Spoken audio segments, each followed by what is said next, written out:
La rançon. Voilà une des vérités bibliques des plus importantes que nous devons absolument comprendre en tant que chrétiens et qui nous rappelle tout l'amour que Jéhovah nous porte. Mais pour quelle raison Jéhovah a-t-il permis que son fils souffre autant avant de mourir?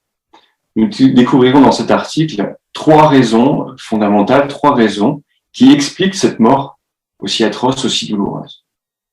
Puis dans un deuxième temps, nous verrons comment nous pouvons manifester, mais également renforcer notre reconnaissance pour ce sacrifice, pour cette rançon. Voilà les idées importantes que nous aborderons dans cet article qui s'intitule « Soyons reconnaissants pour la rançon ». Le verset de référence pour cet article, vous l'avez certainement remarqué, nous le retrouvons dans l'évangile de Marc au chapitre 10, verset 45, qui déclare ceci « Le Fils de l'homme est venu pour donner sa vie comme rançon en échange d'un grand nombre de personnes. » Commençons l'étude de cet article avec la lecture des 2 premiers paragraphes, et c'est frère Barbessou qui s'est préparé. Nous t'écoutons. Quand Adam, qui était un homme parfait, a péché, il a perdu la possibilité de vivre éternellement. Il ne l'a pas perdu seulement pour lui, mais aussi pour ses futurs enfants. Adam n'avait aucune excuse. En effet, il avait choisi de désobéir à Dieu. Mais ses enfants, eux, n'étaient en rien responsables de ce péché. Jéhovah était-il en mesure de faire quelque chose pour qu'ils puissent vivre éternellement? Oui. Peu après le péché d'Adam, il a commencé à révéler comment il allait délivrer des millions de descendants d'Adam de la malédiction du péché et de la mort. Il a fixé un moment où il enverrait son Fils sur la terre pour donner sa vie comme rançon en échange d'un grand nombre de personnes. Qu'est-ce que la rançon? Dans les Écritures grecques chrétiennes, le mot rançon désigne le prix que Jésus a payé pour racheter ce qu'Adam avait perdu. Pourquoi avons-nous besoin de la rançon? Parce que comme la loi de Moïse l'indiquait, la justice de Jéhovah exigeait qu'une vie soit donnée pour une vie. Adam avait perdu sa vie humaine parfaite. Pour répondre aux exigences de la justice de Dieu, Jésus a donc sacrifié sa vie humaine parfaite. Il est ainsi devenu un Père éternel pour tous ceux qui exercent la foi en la rançon. Alors, qu'est-ce que la rançon et pourquoi en avons-nous besoin? On peut céder aussi des passages bibliques cités en référence pour appuyer nos réponses. Famille Pifto. Le rançon, c'est le prix que Jésus a payé pour racheter ce que Adam avait perdu. Et comme on voit dans 1 Corinthiens 15, 22, que de même qu'en Adam tous meurent, de même aussi dans le Christ, tous seront ramenés à la vie. Très bien. Effectivement, ça c'est l'idée principale sur la rançon. Sœur Saint-Martin. C'était pour poursuivre sur la même pensée, en Exode, chapitre 21, verset 24, on nous rappelle qu'en cas d'accident mortel, une vie, pour acheter une vie, il fallait une vie, et c'est ce que Jésus a fait pour nous. Très bien, donc là, ça explique le pourquoi, le bien fondé, effectivement. Famille Saint-Aignan? La rançon est le plus beau don que Dieu ait fait aux humains. Grâce à cette libération, nous pouvons obtenir le pardon de nos fautes et aussi, grâce à la rançon, on a une espérance de la vie éternelle. Très bon rappel, effectivement, Roby. Merci beaucoup. Sœur Renaud? Oui, ce qui est important de remarquer, c'est que nous n'étions pas responsables de ce qu'a fait Adam, nos premiers parents. Donc, Jéhovah avait prévu que, justement, il puisse réaliser son dessein par Jésus, son Fils. Très bien, très bon rappel aussi. Sœur Richardson ou famille Richardson? Oui, et Romains 3, 24 nous précise que c'est un cadeau totalement immérité venant de Jéhovah. Très bien, effectivement, excellente remarque. Merci. Alors voilà ce qui a introduit notre tour de garde. Voyons les pensées importantes que nous examinerons durant ces siècles, paragraphe 3. Jésus était prêt à sacrifier sa vie parce qu'il aimait profondément son Père céleste et les humains. Animé par cet amour, il était déterminé à rester intègre jusqu'à la fin et à accomplir la volonté de son Père. Et c'est ce qu'il a fait. Grâce à cela, le projet de Dieu pour les humains et pour la terre pourra se réaliser. Dans cet article, nous verrons pourquoi Dieu a permis que son Fils souffre autant avant de mourir. Nous parlerons aussi brièvement d'un rédacteur de la Bible qui était très reconnaissant pour la rançon. Enfin, nous verrons comment manifester et comment renforcer notre gratitude pour la rançon que Jéhovah a fournie par l'intermédiaire de Jésus. Lisons l'évangile de Jean, chapitre 14, verset 31 et 15, verset 13. C'est sœur Carré qui s'est préparée, nous t'écoutons. Jean 14, 31. Mais afin que le monde sache que j'aime le Père, je fais exactement ce que le Père m'ordonne de faire. Levez-vous, partons d'ici. Et Jean 15, 13. Personne n'a de plus grand amour que celui qui donne sa vie pour ses amis. Merci beaucoup, Mélanie. Alors, d'après ces deux versets, pourquoi Jésus était-il prêt à sacrifier sa vie humaine parfaite? Famille Van der Bor? Bien, si on résume, on peut dire par amour, et c'est ce qui ressort justement de ces deux passages. Jésus avait un profond amour pour son Père Jéhovah et pour les humains, et c'est pourquoi il était déterminé à rester intègre jusqu'à la mort et à faire la volonté de son Père. Très bien, très juste. Alors, qu'allons-nous voir durant cet article?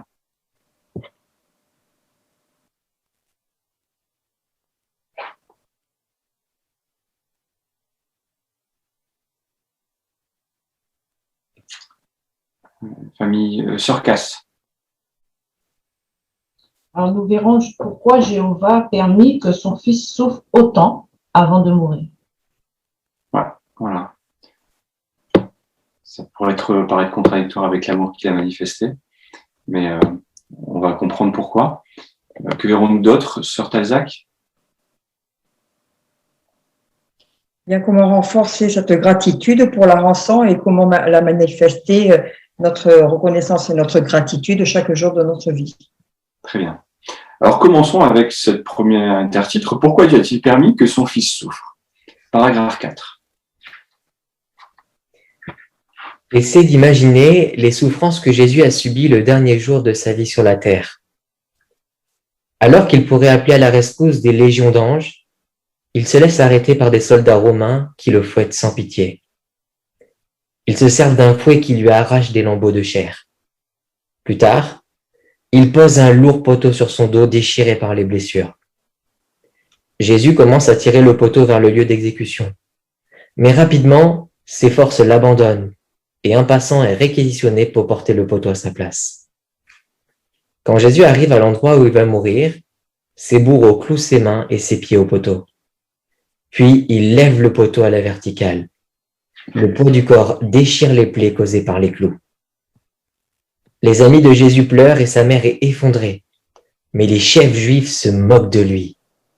S'ensuivent de longues heures de souffrance. Son cœur et ses poumons se fatiguent, ce qui rend sa respiration de plus en plus difficile. Juste avant de mourir, dans une dernière prière, il exprime son sentiment de victoire. Puis il incline la tête et rend son dernier souffle. Jésus aura connu une mort atroce, une mort lente, douloureuse et humiliante. Merci beaucoup, Wen. Alors, décrivons la mort de Jésus. Alors, on peut s'aider aussi de l'illustration qui va avec ce paragraphe pour Sœur Enzali. Alors déjà, Jésus se fait arrêter par des soldats. Jean 18,3 dit qu'ils sont venus avec des torches, des lampes et des armes. Donc, ils l'ont traité comme un vil criminel. Et ensuite, quand on regarde dans Jean 17,1, on nous précise que Pilate le fouetta. Et comme on le voit, ça lui a arraché des lambeaux de chair. Et on peut s'imaginer la douleur qu'il a ressentie, puisque nous, humains, on se fait une égratignure ou on a une ouverture, une plaie, tout de suite, ça nous fait déjà mal, mais on peut nettoyer et mettre des pansements, alors que lui, il a souffert jusqu'au bout. Très bien, effectivement, c'est une bonne, une première idée importante. Sœur Ngomé, famille Ngomé.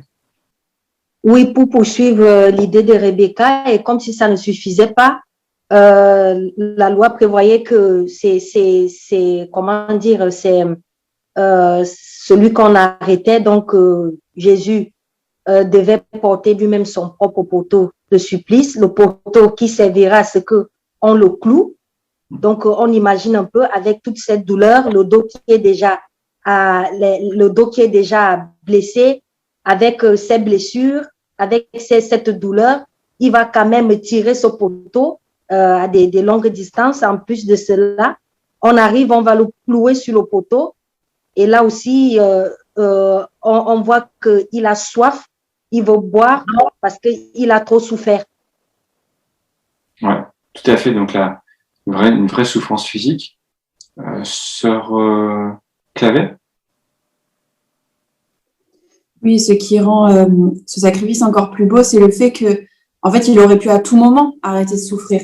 Les anges, Jéhovah lui-même aurait pu le secourir, mais il a choisi de continuer et de subir cette mort lente et douloureuse pour nous. Et savoir qu'il a enduré tout ça volontairement, ben, ça devrait nous pousser à accorder encore plus de valeur à cet acte d'amour immense. Très bien. Juste une petite remarque aussi sur ce qui rajoute un petit peu à sa souffrance avec ce qu'on voit en bas à droite de l'image. Je ne sais pas si vous avez fait attention. Sur Board. Oui, moi je pensais au moqueur, au pharisien qui se moque de lui. Non seulement il souffre atrocement, il est en train d'être torturé, donc normalement constitué, on a quand même pitié, même si c'était un endroit où les malfaiteurs, même ceux qui étaient considérés comme malfaiteurs, étaient tués. Jésus n'est pas un malfaiteur, mais quand même, on aurait pu avoir pitié de lui, mais non, on se moque de lui. On lui donne du vin aigre, on lui dit qu'il n'a qu'à se sauver lui-même, et on lui met une inscription, voilà, celui-ci est le roi des Juifs, comme quoi il est roi, mais il n'était pas capable de se sauver. Enfin voilà, des humiliations qui n'ont fait que rajouter à sa torture. Très bien. Donc souffrance morale, souffrance physique. Et découvrons ce qui a été pire encore pour lui avec le paragraphe 5. Pour Jésus, le pire n'a pas été la manière dont il a été exécuté, mais le motif qu'on a invoqué pour le mettre en mort. En effet, il a été faussement accusé d'être un blasphémateur, quelqu'un qui ne respecte ni Dieu ni son nom. La seule pensée qu'on lui reprocherait une telle chose le préoccupait tellement qu'il avait espéré que son père lui épargnerait cette humiliation. Mais pour quelle raison Jéhovah a-t-il permis que son fils bien-aimé souffre et meure? Nous allons en examiner 3. Alors pour Jésus, qu'est-ce qui était pire que la manière dont il a été tué? Famille Tavna.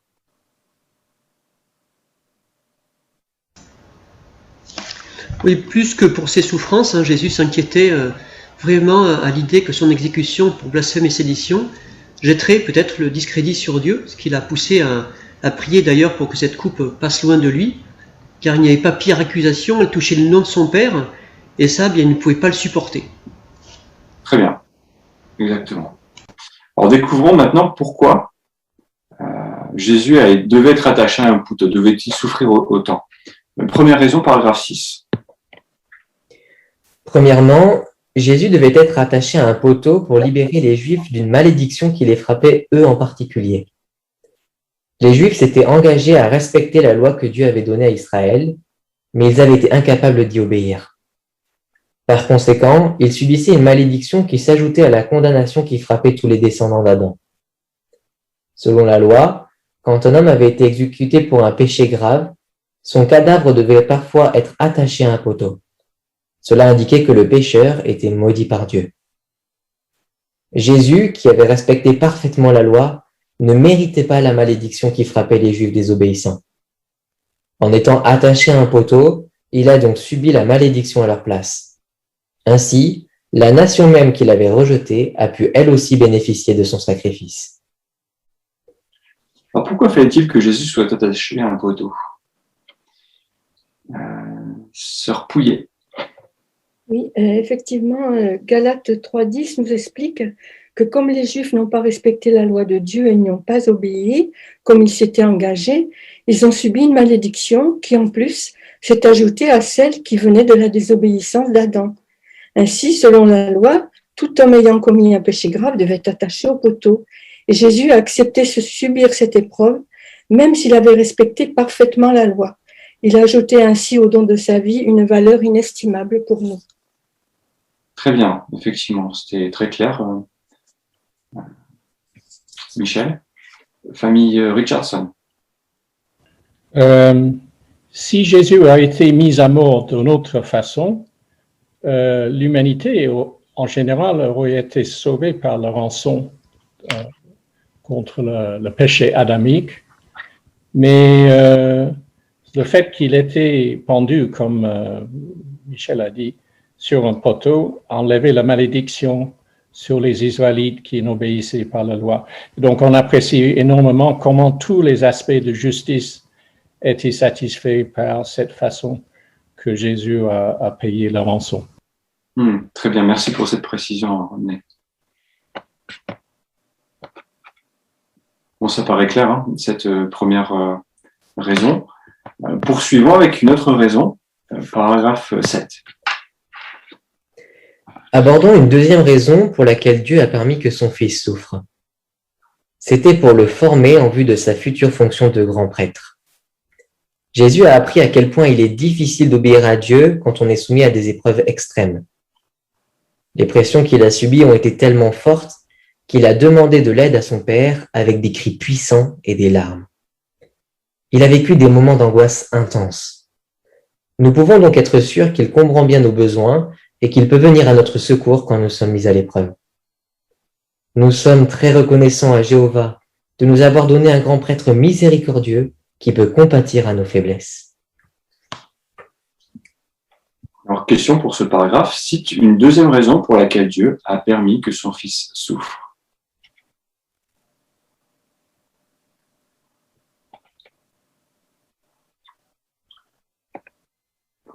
Famille Auquel. Et en quelque sorte, ces souffrances l'ont formé pour sa future fonction de grand prêtre, puisqu'il a eu vraiment énormément de pression, une souffrance extrême. En Hébreux chapitre 2, versets 17 et 18, il dit que justement, c'était pour qu'il devienne un grand prêtre miséricordieux et fidèle, et comme ça, il peut venir au secours de ceux qui sont mis à l'épreuve. Très bien. Sœur Jouando. Oui, pour poursuivre cette idée, Hébreux chapitre 5, le verset 7 à 10, souligne aussi que Jésus a appris l'obéissance de par les choses qu'il a subies durant sa vie terrestre. Jésus était déjà obéissant au ciel, c'est vrai, mais son ministère terrestre lui a appris des souffrances physiques et morales. Et son obéissance des épreuves, le texte dit que cette obéissance, il a accompli à la perfection sur la terre. Et ainsi, lorsque ces sujets vont souffrir ou vont lutter contre le péché, en tant que grand prêtre, Jésus pourra compatir parce que lui aussi, il aurait subi les choses que nous allons souffrir actuellement pour pouvoir lutter pour devenir rester fidèle à Jéhovah. Voilà. Merci beaucoup, Virginie. Effectivement, c'était une raison importante pour laquelle il fallait absolument que Jésus souffre. Abordons la dernière raison, paragraphe 8. Jéhovah a permis que Jésus souffre autant pour une troisième raison encore. C'était pour répondre à une question importante. Un humain restera-t-il fidèle à Dieu s'il subit des épreuves extrêmes? Satan prétend que non. Il affirme que les humains qui servent Dieu le font pour des raisons égoïstes et que comme leur ancêtre Adam, ils ne l'aiment pas sincèrement. Jéhovah était convaincu que son fils lui resterait fidèle. Il a donc permis qu'il subisse les pires épreuves qu'un humain puisse endurer. Jésus est resté intègre et a ainsi démontré que Satan est un menteur. Alors, c'est une troisième raison pour laquelle Dieu a permis que son fils soit mis à l'épreuve d'une façon aussi cruelle. Famille Arenas. Mais cela est en raison d'une accusation de Satan qui a prétendu que l'être humain créé par Jéhovah était dans des circonstances difficiles, avec des épreuves, incapable de rester fidèle à Dieu. Peau pour peau, a-t-il dit, notamment par rapport à Job. Et donc, Jésus a subi la souffrance d'une façon vraiment extrême et fournit ainsi la preuve que Satan est un menteur, que l'être humain peut bel et bien rester fidèle à Jéhovah, quelles que soient les épreuves qu'il traverse. Très bien. Donc là, on a bien ici les 3 raisons qui expliquent la mort atroce et difficile, douloureuse de Jésus. Maintenant, comment manifester de la reconnaissance? Pour ça, examinons l'exemple de l'apôtre Jean. Jean était reconnaissant pour la rançon, paragraphe 9. L'enseignement de la rançon renforce la foi des chrétiens. C'est ce qui leur permet de continuer de prêcher malgré l'opposition et d'endurer toutes sortes d'épreuves, parfois jusqu'à un âge avancé. Intéressons-nous à l'exemple de l'apôtre Jean. Avec fidélité, il a prêché la vérité concernant Jésus et la rançon probablement pendant plus de 60 ans. Et alors qu'il était presque centenaire, il a été emprisonné sur l'île de Patmos. C'est dire à quel point l'Empire romain devait le considérer comme une menace. Mais quel crime avait-il commis? Il avait parlé de Dieu et témoigné au sujet de Jésus. Quel exemple exceptionnel de foi et d'endurance. Quel bel exemple l'apôtre Jean nous laisse-t-il?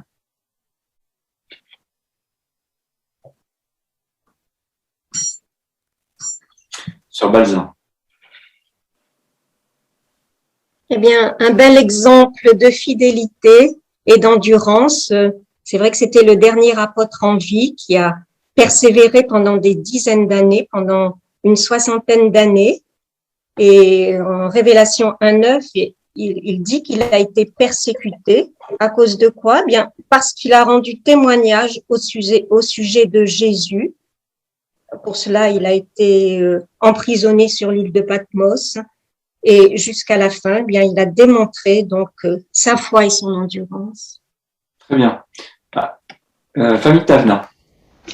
Oui, ça nous fait penser donc à ces exemples de foi des frères et sœurs âgés du Russie qui traversent le même genre de situation, d'épreuves, où aussi ils sont emprisonnés parce qu'ils parlent de Dieu, ils témoignent au sujet de Jésus, et ils racontent, donc certains faits récemment nous montrent qu'ils racontent que leur foi s'est renforcée en Jéhovah malgré l'épreuve et qu'ils s'appuient davantage sur lui. Très bien, très bonne application, Sylvie. Est-ce qu'on peut revenir sur finalement la reconnaissance de Jean? Est-ce qu'elle s'était étiolée au fur et à mesure des années?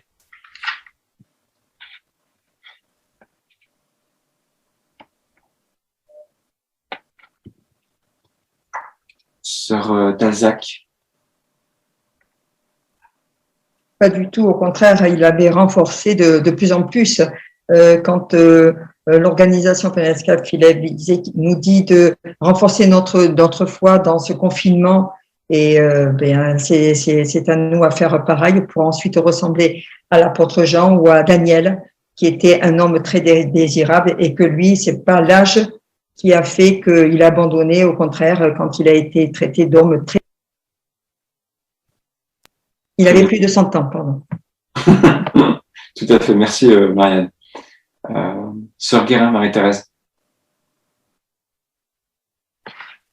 Au contraire, il en a profité pour écrire donc le livre de la Révélation et ensuite son évangile. Donc, il ne s'est pas affaibli le moins du monde.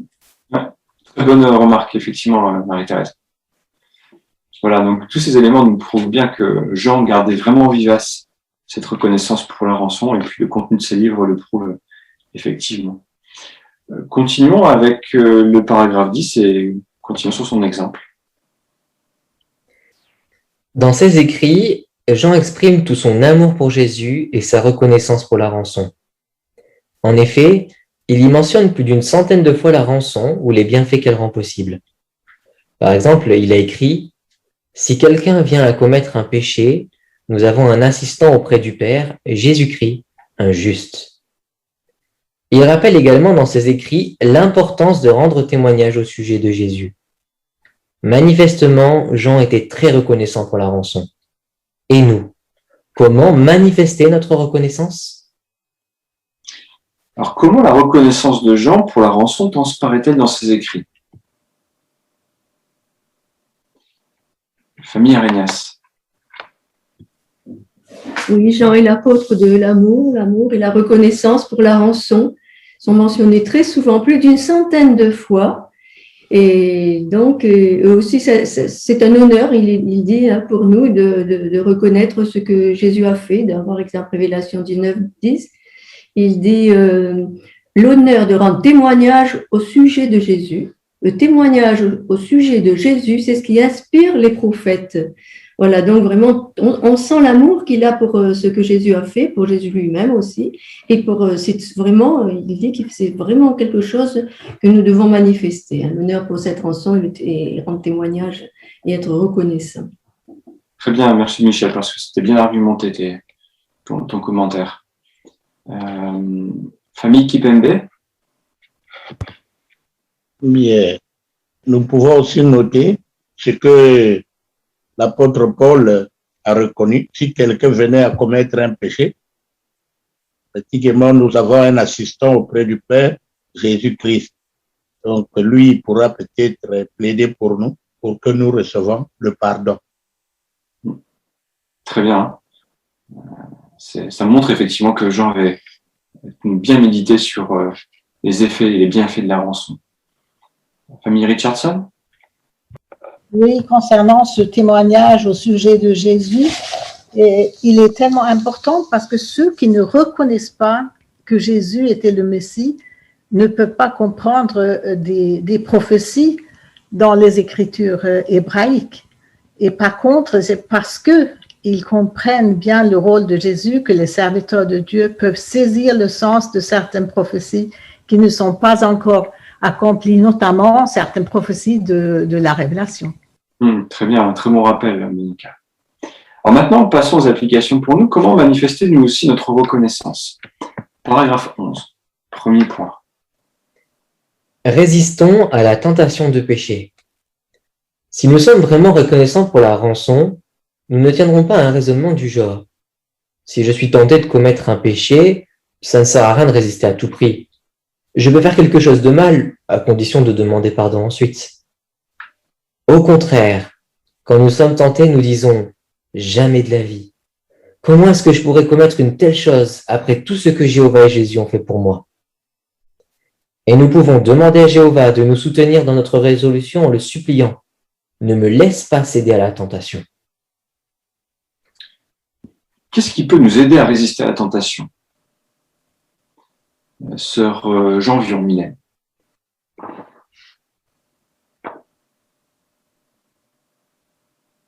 Oui, Mylène?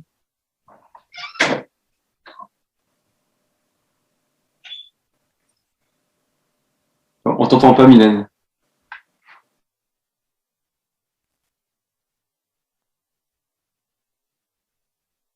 Bon, tant pis. Famille Pifto. On ne peut pas jouer avec la miséricorde de Jéhovah, puisque la rançon, c'est pas pour se dire qu'on peut faire quelque chose de mal et ensuite demander pardon. Au contraire, si on est vraiment reconnaissante que ce que Jéhovah a fait pour nous, ça va nous freiner à commettre un péché. Tout à fait. Merci beaucoup, Evelina, parce que c'est très juste ce point-là.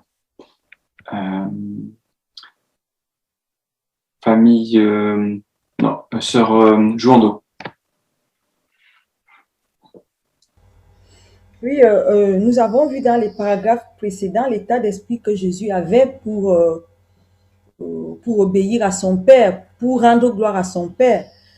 Jéhovah nous a donné la rançon à travers Jésus. Nous pouvons imiter l'état d'esprit de Jésus. C'est comme la sœur disait tout à l'heure, les personnes qui ne connaissent pas le bien fondé de la rançon, on ne sait pas par où ils passeront, ils n'ont pas de choix. C'est quelque chose qu'on ne peut pas rendre à Jéhovah, on ne pourra jamais rendre à Jéhovah. Donc, tous les jours, nous vivons parce que c'est la rançon. Nous projetons notre vie par rapport à la rançon. À quoi ça sert d'attrister celui qui nous a donné cette rançon pour quelques minutes de plaisir du péché? Donc, on peut imiter Jésus qui suppliait Jéhovah. Hébreux 5, chapitre verset 7 à 8 dit qu'il a supplié Jéhovah avec des pleurs et des larmes pour ne pas chuter. Donc, lorsque nous sommes face à la tentation, il y a la reconnaissance. Il y a aussi comment est-ce que nous allons faire, demander à Jéhovah de nous aider avec des supplications pour ne pas chuter. Et on dit que Jésus a été écouté favorablement parce qu'il craignait Jéhovah. Donc, les mobiles sont aussi en jeu lorsque nous sommes tentés. Très bien, tu as fait un très bon rapprochement, un très bon lien, Virginie. Famille Van der Bor. Moi aussi, ce paragraphe et un précédent m'avait fait penser à une autre tour de garde sur le fait de développer notre amitié avec Jésus. Et parfois, face à des difficultés, bien c'est vrai que c'est agréable d'avoir des amis qui ont vécu les mêmes choses, c'est encourageant. Et ici, j'aime beaucoup, voilà, quand on demande à Jéhovah de ne pas nous laisser céder à la tentation. Et on peut penser aussi à notre ami Jésus qui, lui, bien justement, a eu aussi ces tentations, qui a réussi à résister malgré toutes les souffrances qu'il a endurées. Et je trouve, voilà, c'est vraiment une belle motivation d'avoir, voilà, cet ami qui lui est passé par là et qui a réussi pour nous encourager. Très bien, effectivement. Est-ce qu'on peut s'attarder sur l'illustration qui va avec ce paragraphe? Qu'est-ce qu'elle montre, frère Bronzo? Bien, elle montre trois de nos compagnons qui refusent de banaliser la rançon. Donc, ils subissent tous les trois une tentation. Alors, la première, c'est peut-être des images immorales, on ne sait pas trop. La deuxième, c'est une tentation de camarades à faire des choses qui ont un rapport avec le vice. Et la troisième chose, c'est visiblement on conseille quelque chose de malhonnête. Enfin bref, peu importe. Les trois compagnons accordent une grande valeur à la rançon et ne veulent pas la banaliser. Ils considèrent cela vraiment comme un cadeau de Jéhovah et ils veulent être dignes de ce cadeau. Ouais, très bien. Voilà comment montrer en haute estime, mettre en haute estime cette rançon dans notre vie. Abordons le deuxième point avec le paragraphe 12. Aimons nos frères et sœurs. En leur témoignant de l'amour, nous manifestons également notre reconnaissance pour la rançon. Comment cela? Jésus n'a pas donné sa vie rien que pour nous, mais aussi pour nos frères et sœurs. S'il a été prêt à mourir pour eux, c'est donc qu'ils sont précieux à ses yeux. Notre amour pour nos frères et sœurs se voit dans la manière dont nous les traitons. Par exemple, nous leur venons en aide quand ils sont malades ou quand ils sont frappés par des épreuves, comme des catastrophes naturelles. Mais comment devrions-nous réagir si l'un d'eux fait ou dit quelque chose qui nous blesse? Lisons première lettre de Jean, chapitre 3, versets 16 à 18. Mélanie, s'il te plaît. Nous avons appris à connaître l'amour parce que Jésus-Christ a donné sa vie pour nous, et comme lui, nous sommes tenus de donner notre vie pour nos frères.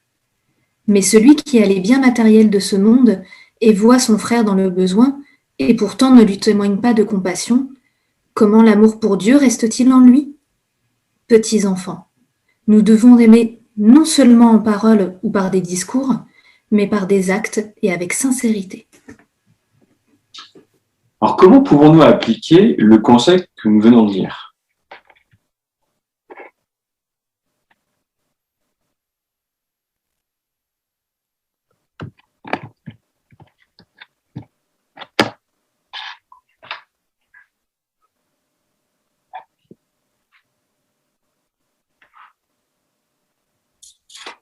La famille Dubois.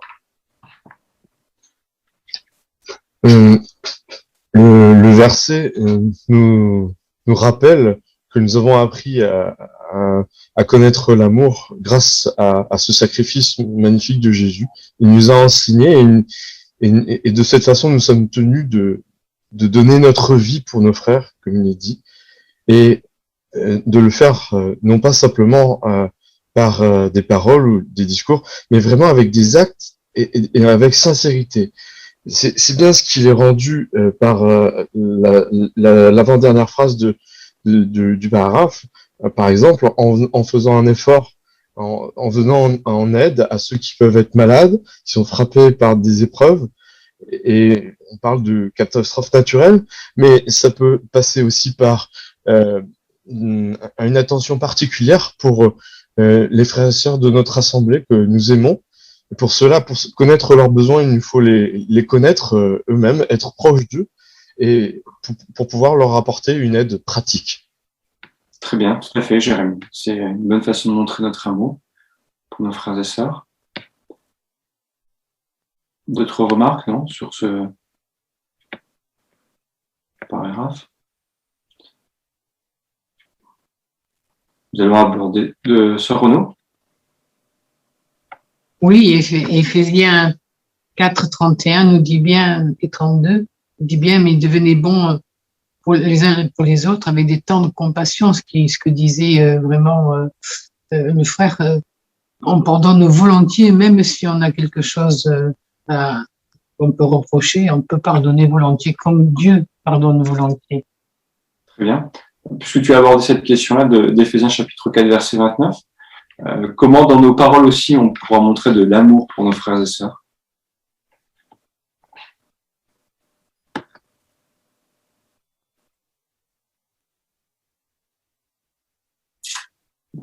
Famille Enzali, soit Rebecca ou Francis. Éphésiens 4, 29 nous rappelle qu'aucune parole pourrie ne doit sortir de notre bouche, mais plutôt des paroles encourageantes et bâtissantes. Donc, on fera attention à la manière dont on leur parle et à ne pas les rabaisser par nos propos ou mettre uniquement en avant leurs défauts, mais plutôt leurs qualités. Très bien, tout à fait. Et puis, les versets suivants nous rappellent aussi l'importance de ne pas avoir non plus de mauvais mobiles vis-à-vis d'eux. De penser de bonnes choses les concernant. Voyez une autre façon d'aimer nos frères et sœurs avec le paragraphe 13. Avons-nous parfois du mal à pardonner à nos frères et sœurs? Dans ce cas, suivons ce conseil de Paul. Continuez à vous supporter les uns les autres et à vous pardonner volontiers les uns aux autres, même si quelqu'un a une raison de se plaindre d'un autre. Tout comme Jéhovah vous a pardonné volontiers, vous devez vous pardonner volontiers. Chaque fois que nous pardonnons à un de nos compagnons chrétiens, nous montrons à notre Père Céleste que nous sommes sincèrement reconnaissants pour la rançon.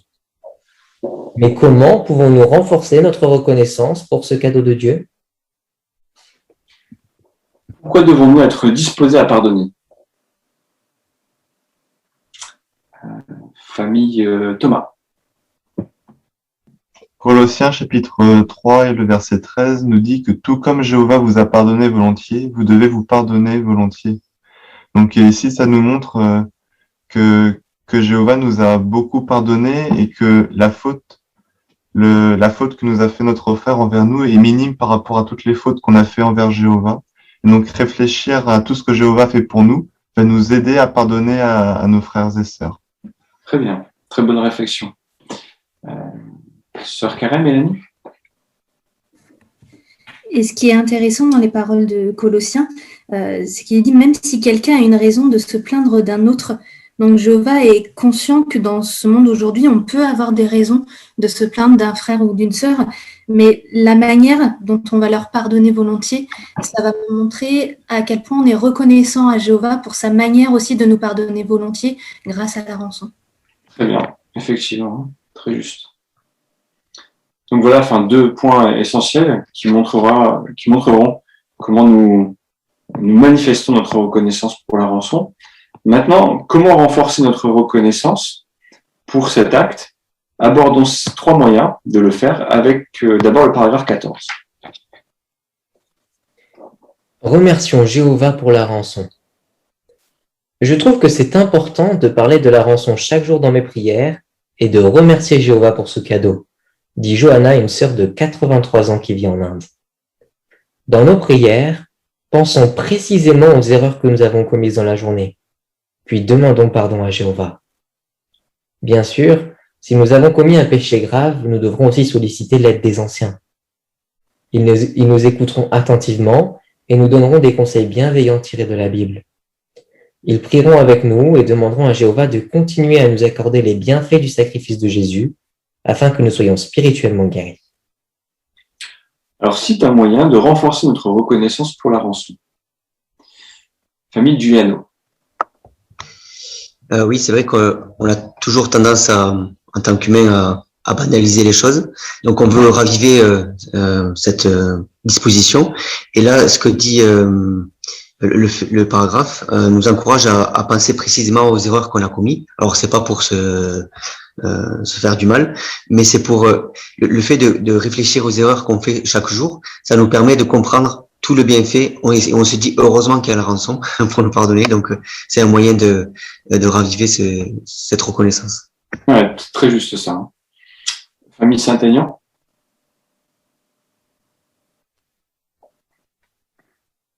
En Matthieu 22, 37, il dit, tu vas aimer Jéhovah ton Dieu de tout ton cœur, de toute ton âme et de toute ta pensée. Donc, nous manifestons notre reconnaissance pour la rançon, non seulement en montrant à Jéhovah notre amour et notre gratitude, mais encore en témoignant de l'amour à notre prochain au quotidien. Merci, Romy. Sœur Borde. Oui, comme disait Julien, ça nous permet de nous rapprocher de Jéhovah et de lui témoigner la reconnaissance pour la rançon, mais aussi le fait de réfléchir sur les fautes que l'on peut faire chaque jour sans se flageller, mais ça nous permet aussi d'être moins exigeants avec les autres et peut-être moins durs aussi. C'est vrai, c'est juste aussi. Et puis dans le cas de péché grave, sœur Balza. Oui, quand on nous fait un cadeau, on dit merci. La rançon est un merveilleux cadeau de Jéhovah et voilà pourquoi dans la prière, bien on le remercie pour la rançon. Et c'est vrai en cas de péché grave, Jéhovah a prévu grâce à la rançon la réconciliation. Il y a une structure dans l'assemblée, les anciens qui sont justement toujours là pour nous aider afin que on bénéficier de cette rançon en étant réconcilié constamment avec Jéhovah. Très bien, merci beaucoup d'avoir insisté sur ce point, qui montre effectivement toute l'importance de cet acte lorsque nous péchons. Méditons maintenant sur la rançon, paragraphe 15. Méditons sur la rançon. Chaque fois que je lis quelque chose qui parle des souffrances de Jésus, j'en ai les larmes aux yeux, dira Jamani, une sœur de 73 ans. Toi aussi, tu es peut-être ému quand tu réfléchis à tout ce que le Fils de Dieu a subi. Mais plus tu méditeras sur le sacrifice qu'il a fait, plus tu ressentiras de l'amour pour lui, ainsi que pour son Père. Alors, pourquoi ne pas choisir la rançon comme thème d'étude? Pourquoi devrions-nous prendre le temps de lire et de méditer des publications qui parlent de la rançon? Famille Mpassi. C'est vraiment très important de prendre le temps de réfléchir sur ça. Ça m'a déjà arrivé comme cette sœur de 63 ans. Voilà, elle était vraiment émue, touchée par ce drame, des souffrances que Jésus a vécues. Eh bien, moi aussi, ça m'a fait pareil. J'ai eu des larmes aux yeux. J'étais émue. Donc, cela montre bien que c'est vraiment bien de méditer parce que c'est ça qui va nous pousser, en fait, de ressentir l'amour qui est pour Jésus et Jéhovah. Très bien, merci beaucoup, Carlo, pour ton expérience. Famille Pifto. Plus on étudie et on médite sur la rançon, plus notre amour est fort pour Jéhovah et Jésus. Et ça va nous remplir de reconnaissance et nous pousser à faire de notre mieux pour le remercier. Ouais, ça c'est juste. Hein.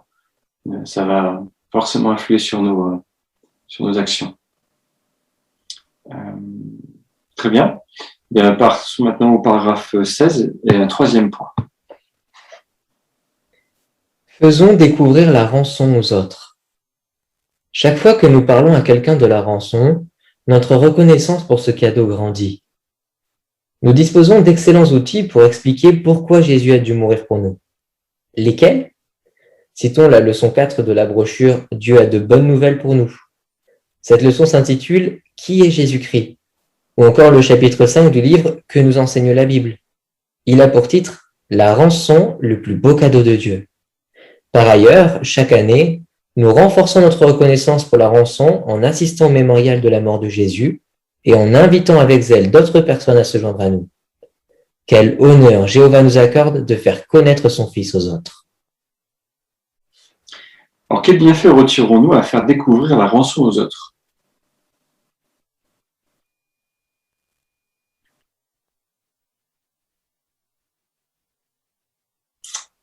frère Barbessou.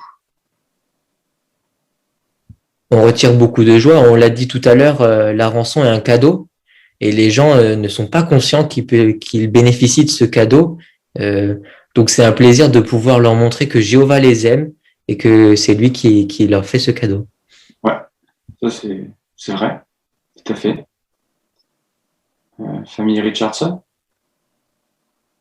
Et l'organisation de Jéhovah nous avait vraiment donné un outil formidable récemment avec notre nouveau livre, avec le chapitre 27, comment la mort de Jésus nous sauve-t-elle, et le chapitre 28, exprimez votre reconnaissance pour ce que Jéhovah et Jésus ont fait pour vous. Et ce sont vraiment un outil qui nous permet de toucher le cœur des gens avec des vidéos, avec des articles vraiment très, très clair. Ouais, effectivement, hein, tu as bien fait d'insister sur ces outils que nous avons pour rappeler la rançon. Sur Telzac. Comme Monica vient de le dire, un super rappel. Et aussi, quel honneur on a d'inviter un maximum de personnes au mémorial, puisque là, c'est vraiment pour montrer notre reconnaissance et combien nous sommes heureux quand les étudiants viennent, mais quand ils viennent pas, ben, ça fait aussi souvent peut-être des fins d'études parce que bon, comme ça progresse pas, ils montrent pas leur gratitude et leur reconnaissance, donc on peut arrêter. Merci Maria. Alors ça, frère famille Tavna. Oui, parfois certaines personnes qui étudient ou des conjoints qui partagent pas notre foi, donc assistent à la commémoration de la mort de Jésus. Ils sont conscients de la rançon, donc c'est vrai que par la suite ils ont besoin d'être aidés pour peut-être insister sur la valeur de la rançon pour eux, comment cela peut être bénéfique, et comprendre que finalement c'est par ce seul moyen qu'ils peuvent s'approcher de Dieu et c'est le seul moyen que Jéhovah a prévu pour réconcilier les humains avec nous-mêmes. Très bien, ouais. Oui, tout à fait. On peut à ce propos aussi revenir sur l'illustration qui va avec ce paragraphe. Est-ce que quelqu'un souhaite faire un commentaire sur cette illustration? Faire un lien avec le paragraphe?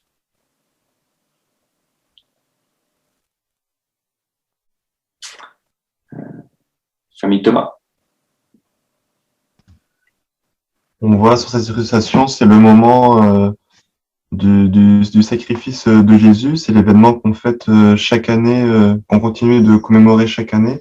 Et on a un moment important, enfin quelque chose d'important qui nous permet de montrer la reconnaissance pour la rançon qu'il a offert pour nous.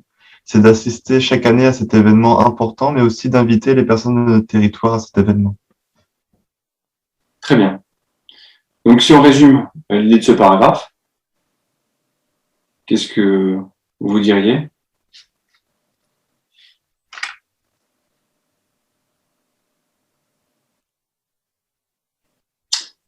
Sœur Jondo. Moi, je reprendrai un peu les mots de Jésus qui a dit, c'est l'abondance du cœur que la bouche parle. Donc, notre cœur va déborder de reconnaissance pour la rançon, lorsqu'aussi nous allons en parler autour de nous.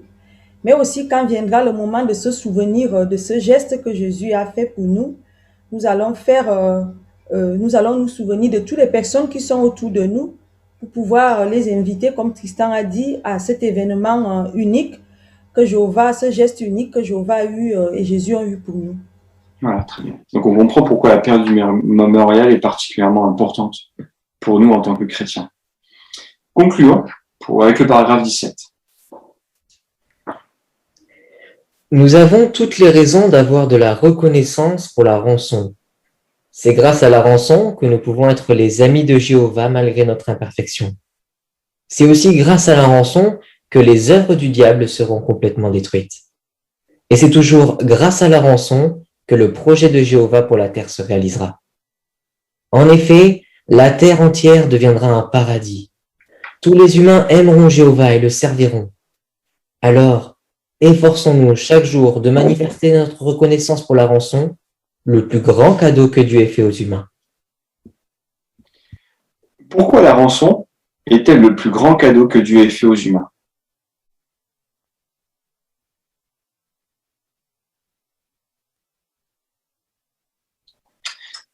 Famille Arenas.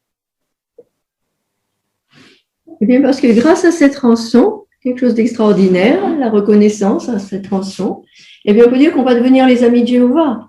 Les œuvres du diable vont être détruites. Le projet de Dieu pour la terre va se réaliser. Il va établir un paradis où tous les humains pourront vivre heureux éternellement.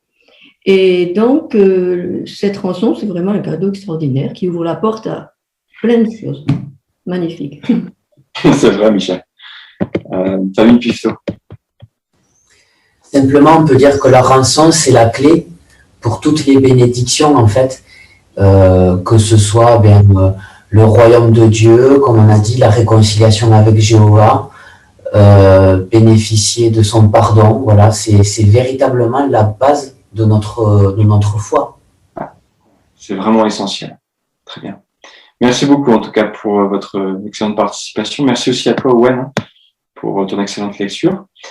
Plusieurs questions de révision. Qu'est-ce que la rançon? D'abord.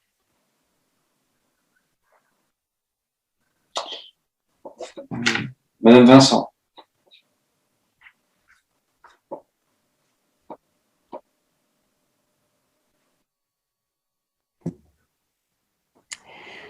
Une rançon, c'est un prix que l'on paie pour, en principe, libérer un otage, libérer quelqu'un.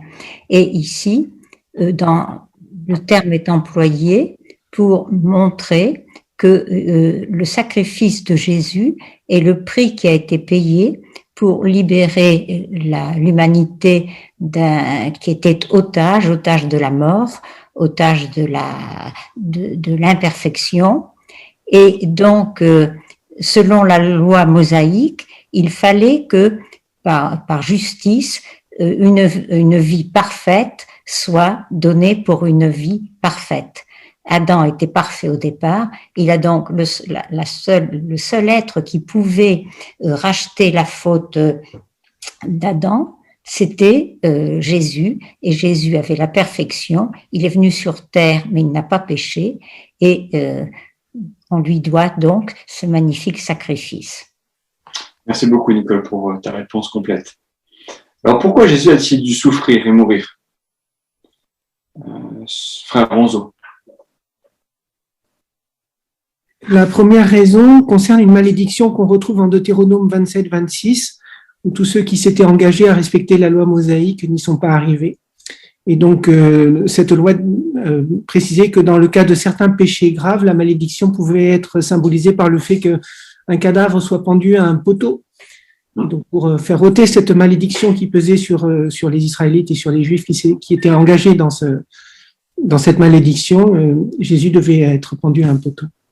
Très bien. Effectivement, c'était la première raison. Sœur Cass. Et puis, la deuxième raison, c'était aussi de le former en vue de devenir un grand prêtre. Il a fallu que Jésus vive un petit peu la vie très difficile des humains, afin de comprendre mieux nos ressentis, ce que nous ressentons lorsque nous rencontrons des épreuves. Très bien, très juste. Sœur Renzali. Et la troisième raison, c'était pour prouver que les humains pouvaient rester fidèles à Jéhovah malgré des épreuves extrêmes et par cela montrer que Satan avait eu tort en disant que ce n'était pas le cas. Très bien. Voilà, ça c'était les trois raisons. Dernière question, comment pouvons-nous renforcer notre reconnaissance pour la rançon?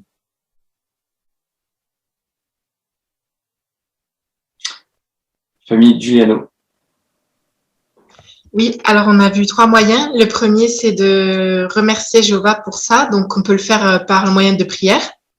Ensuite, on a vu qu'il y avait le fait de méditer sur cette rançon, peut-être en réfléchissant aux souffrances que Jésus a subies pour ce sacrifice.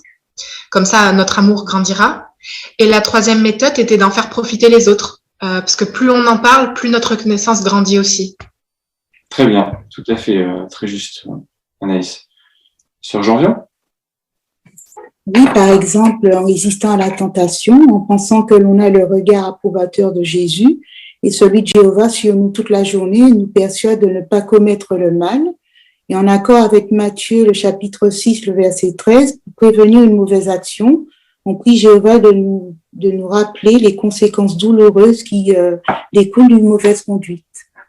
Très bien, ce sont des moyens qui nous montreront que nous avons bel et bien réfléchi à cette rançon. Nous manifestons de la reconnaissance pour celle-ci. Merci à vous tous pour votre excellente participation, pour tous les efforts que vous avez fournis. Bon, voilà, c'est généralement l'article qu'on étudie dans la période du mémorial, mais avouez que cet article nous a fait beaucoup de bien. Il nous a rappelé d'abord ce qu'est précisément la rançon, et puis il nous a aidé aussi à réfléchir sur la manière dont cet acte impacte notre vie en termes d'action. Et puis, enfin, il nous a aidé aussi à comprendre que nous pouvons encore donner plus de sens à cet acte en y réfléchissant davantage, que ce soit par la méditation, que ce soit aussi par le fait d'en parler, ou même aussi de prier, de remercier Jéhovah pour cet acte. Voilà donc un très bon article que nous avons apprécié. Bonne préparation à vous tous pour la semaine prochaine. Pour finir, nous chanterons le cantique numéro 20, intitulé « Tu as donné ton Fils bien-aimé ». Ce cantique est basé sur la première lettre de Jean, chapitre 4, verset 9. Et ensuite, nous écouterons la prière finale prononcée par notre frère Arénas.